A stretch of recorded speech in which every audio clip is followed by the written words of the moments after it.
Hello and welcome to Howe Library's screencast on how to use the New York Times on your computer. Alright, so we're going to get started by going to the how.org. This is just our library's website, and you can see I'm using a Google Chrome web browser. You might have a different web browser depending on what type of computer you're using or what your preference is for surfing the web. So I'm using Chrome, and it's just a little, the icon for that is just a little rainbow. Might be on your desktop, or if you're using a Mac, it might be on your dock.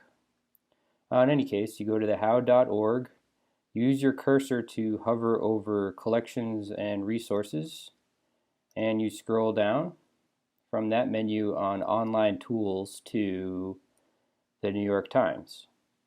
So you go ahead and click on the New York Times, and it should bring you to this web page, which, depending on what your web browser looks like, you might have to scroll down to see where the buttons that you'll need will be. So a few things you need to know. The first time you visit, you'll be asked to create an account using your email address. So if you have one or two email addresses, just pick one you want to use for the New York Times. After that, all you'll need to do is click on a redemption code and then log in. So the signing up part should just be a one-time thing.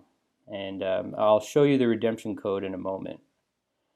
And keep in mind, this subscription that we have for the town of Hanover and for Howe Library does not have the crossword puzzles. So you're going to need to use another resource for that, like the printed newspaper. And the New York Times app, that's actually only for personal subscriptions, so you're not going to be using the app for this. You'll probably want to be using a web browser like Chrome, Safari, Firefox, something like that. So actually this page has two buttons, this big blue square on the right side of the screen and then this Start Reading on the left. Both go to the same link, so I'm just going to click Start Reading. And that will bring me to the New York Times redeem code page. So importantly, it says no credit card is required. So anything that you have, if you come to anything that's asking you for a credit card or payment, you're on the wrong page. So don't plug anything like that in. And yeah, it's just saying you'll need to register online. So that has to do with creating an account with an email address and creating a password. So I will go ahead and click redeem, and you'll see the code. It's a long kind of scrambled looking number. The code will allow you to read the New York Times online for one 24-hour period. So sometimes that confuses people. They think they only need one redeem code and they can use it for the whole year, but actually it's just for a 24-hour period. So I'll go ahead and click redeem, and that will bring me to the New York Times login page.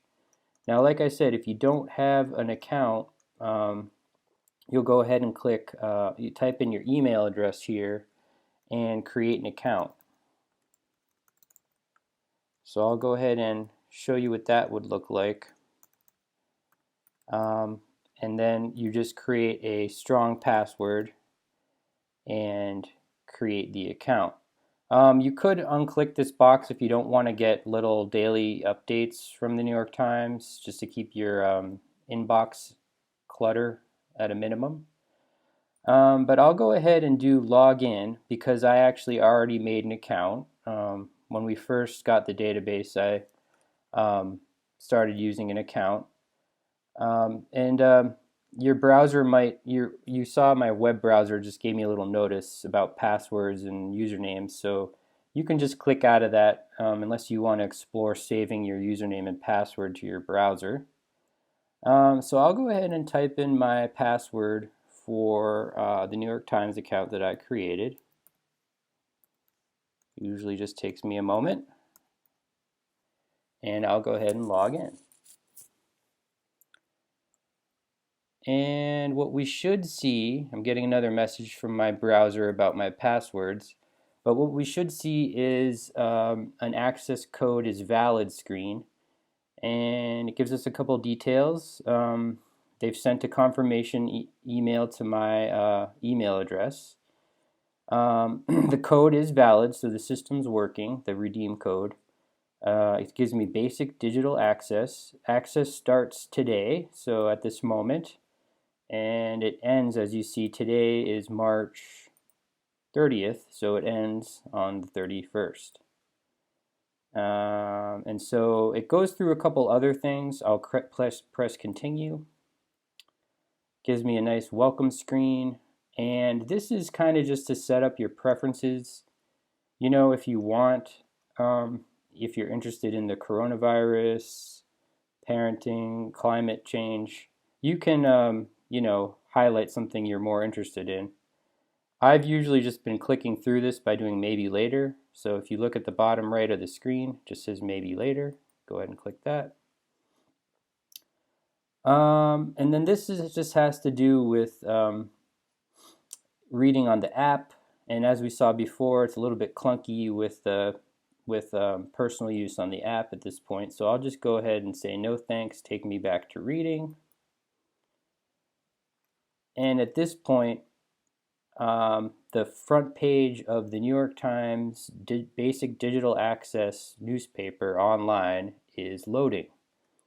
A couple housekeeping things to remember when you're looking at this web page is that you can see it says account up here. Now that would say log in if I wasn't actually logged in, but as you can see, it has me logged in as a Howe library user under the name I created using my email. And so if I wanted to log out for today, I could click on that button. But again, it will clock out when the 24-hour time period ends. But from there, feel free to click on the headlines.